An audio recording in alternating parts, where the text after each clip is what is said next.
அஸ்ஸலாமு அலைக்கும் வரஹ்மத்துல்லாஹி வபரகாத்துஹு. வணக்கம் அன்பார்ந்த மாணவர்களே. இன்னும் ஒரு மாத காலத்திற்குள் உங்களுக்கு நீங்கள் எதிர்பார்த்த காபோதா சாதாரண தர பரீட்சை நடைபெற இருக்கின்றது.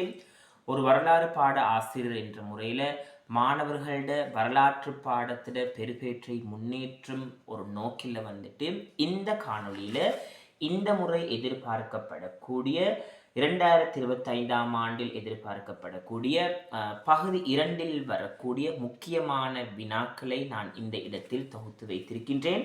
அது சம்பந்தமான ஒரு கலந்துரையாடலாகத்தான் இன்றைய காணொளி உங்களுக்கு இருக்க போகிறது. மிகவுமே ஒரு பிரயோசனமான ஒரு காணொளியாக இன்றைய இந்த காணொளி அமைந்திருக்கும். எனவேதான் கட்டாயமாக மாணவர்கள் பேனையையும் ஒரு சிறு புத்தகத்தையும் அல்லது ஒரு நோட் புக்கையும் நீங்கள் எடுத்துக்கொண்டு நான் சொல்லக்கூடிய இந்த விடயங்களை நீங்கள் குறித்து கொள்வேமேயானால் எதிர்வரக்கூடிய காபோதா சாதாரண தர வரலாறு பாட பரீட்சையில் சிறந்த பெறுபேறுகளை பெறுவதற்கு இன்றைய நாள் உங்களுக்கு மிகவுமே ஒரு முக்கியத்துவம் வாய்ந்த ஒரு நாளாக இருந்து கொண்டிருக்கும். அந்த அடிப்படையில் அன்பார்ந்த மாணவர்களே, பகுதி 2இல் எதிர்பார்க்கப்படக்கூடிய முக்கியமான ஒரு வினாவாக தரம் 10இல் அலகு 2 இலங்கையின் குடியேற்றம் என்ற பாடப்பகுதியிலிருந்து பெரும்பாலும் கேள்விகள் வரலாம் என்று எதிர்பார்க்கப்படலாம். ஏனென்றால் சென்ற வருடம் 2ஆம் அலகில் கேள்விகள் வரவில்லை. 3ஆம் அலகில், அதாவது அரசியல் அதிகார வளர்ச்சியில் தான் வினாக்கள் வந்திருந்ததை நாங்கள் காணக்கூடியதாக இருந்தது. எனவேதான் இந்த முறை இன்ஷா அல்லாஹ் தரம் 10இல் அலகு 2இல் குறிப்பாக இலங்கையின் குடியேற்றம் என்ற பகுதியிலிருந்து வினாக்கள் வரலாம். எனவேதான் அவ்வாறு இலங்கையின் குடியேற்றங்களிலிருந்து ஒரு வினாக்கள் வருமாக இருந்தால் பிரதானமாக நான் ஒரு 4-5 வினாக்களை தெரிவு செய்திருக்கின்றேன். அந்த வினாக்களோடு சேர்த்து நான் சொல்லக்கூடிய சில விடயங்களையும் நீங்கள் மேலதிகமாக நீங்கள் படிப்போமேயானால் நிச்சயமாக உங்களால் 18 புள்ளிகள், குறைந்தளவு 16 புள்ளிகளை பெறுவதற்கு இலகுவாக இருக்கும்.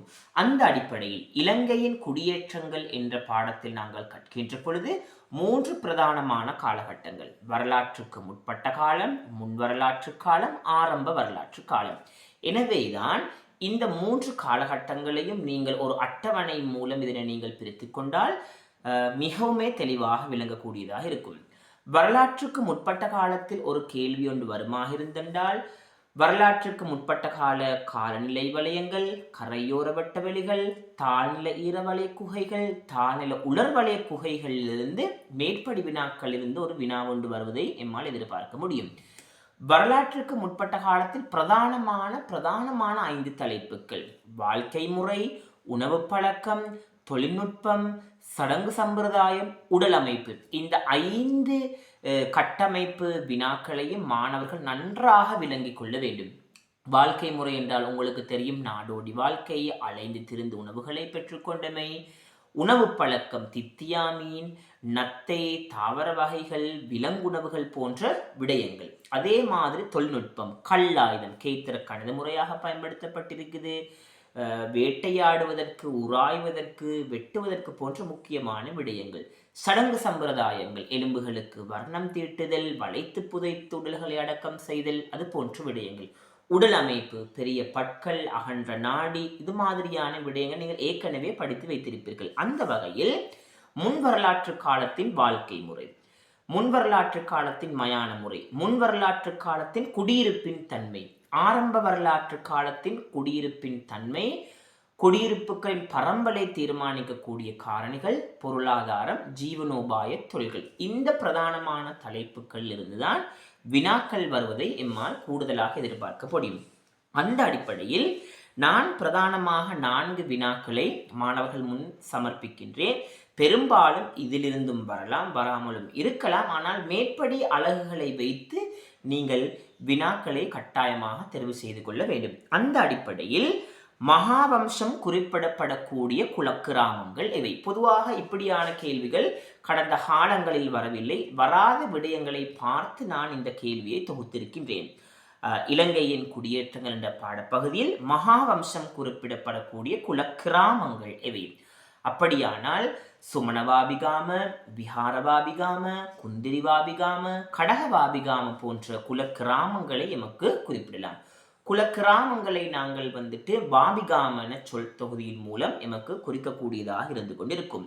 எனவேதான் 3 புள்ளி. எனவேதான் காலநிலை வலயங்கள், கரையோட வெட்டவெளிகள், தாழ்நிலை ஈரவலய குகைகள், அது மாதிரியான கேள்விகளும் பெரும்பாலும் கேட்கப்படுவதற்கான சாத்தியப்பாடுகள் இருக்கின்றன. 2வது கேள்வி, முன் வரலாற்று காலத்தின் மயான முறைகளை பெயரிடுக. இதற்கு சென்ற வருடம் முன் வரலாற்று காலத்தின் மயான முறைகள் காணப்பட்ட இடங்களை குறிப்பிடுக.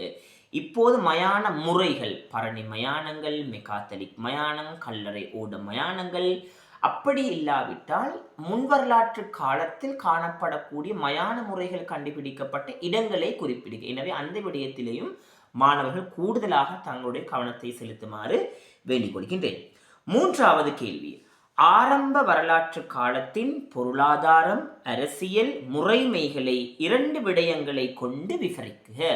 அப்படியானால் ஆரம்ப வரலாற்று காலம், குடியிருப்புகளின் தன்மையும் கட்டமைப்பையும், குலத்தை அடிப்படையாக கொண்ட கிராமங்கள், தொழில்களை அடிப்படையாக கொண்ட கிராமங்கள், ஒரு கிராமம் இன்னொரு கிராமத்தோர் காடுகளால் பிரிக்கப்பட்டிருக்கு, இதெல்லாம் குடியிருப்பின் கட்டமைப்பும் தன்மையும். ஆனால் இங்கு கேட்டிருக்கிறது பொருளாதார முறைகள், அரசியல் முறைமைகளை கட்டாயமாக நீங்கள் தெளிவாக கட்டாயமாக பார்த்துக்கொள்ளும். உதாரணமாக பொருளாதார முறைகள், பண்டைய காலத்தில் ஆரம்ப வரலாற்று காலத்தில் பிரதானமான ஒரு பொருளாதார முறை சேனை பயிற்சிகை.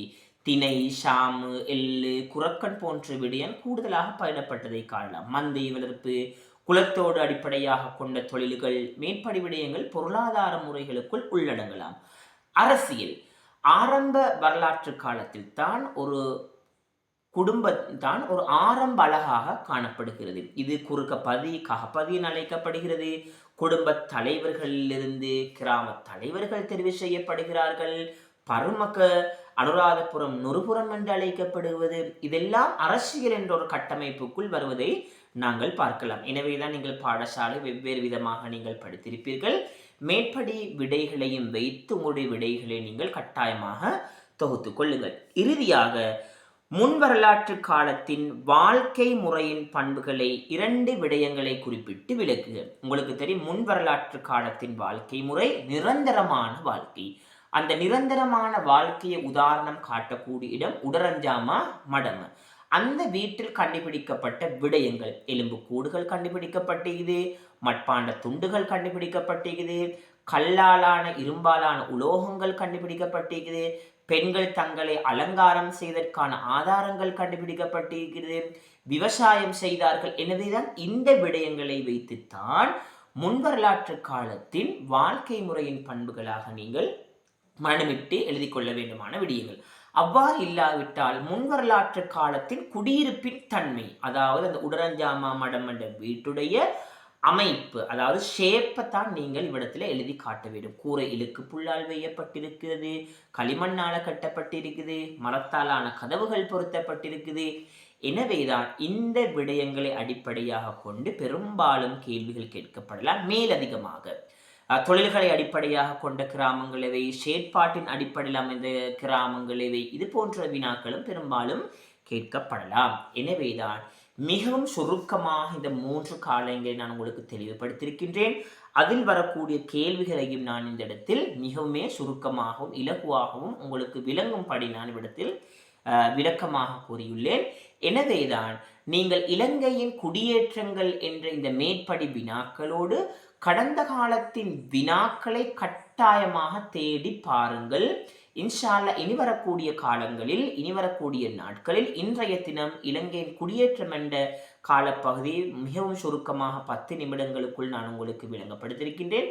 இன்ஷா அல்லாஹ் அடுத்த காணொளியில் எதிர்பார்க்கப்படக்கூடிய அலகு 4, அலகு 7, அதே மாதிரி அலகு 8 போன்ற வினாக்களையும் நான் உங்களுக்கு மிகவும் சுருக்கமாக தருவதற்கு எண்ணியுள்ளேன். எனவேதான் அன்பார்ந்த மாணவர்களே, இலங்கையின் குடியேற்றங்கள் என்ற பாடப்பகுதியை 3 அட்டவணையில் பிரித்து அந்த அட்டவணைக்குள் வரக்கூடிய விடயங்களை மிகவுமே சுருக்கமாக நீங்கள் எழுதி கொள்வீமேயானால் இந்த வினாவுக்கு இலகுவாக விடைகளை எழுதக்கூடியதாக இருக்கும். எனவேதான் இன்ஷா அல்லாஹ் அடுத்த காணொளியில் எதிர்பார்க்கை வினாக்களோடு உங்களை சந்திக்கும் வரை என்றும் உங்கள் ரிஃபாஸ் ஆசிரியர்.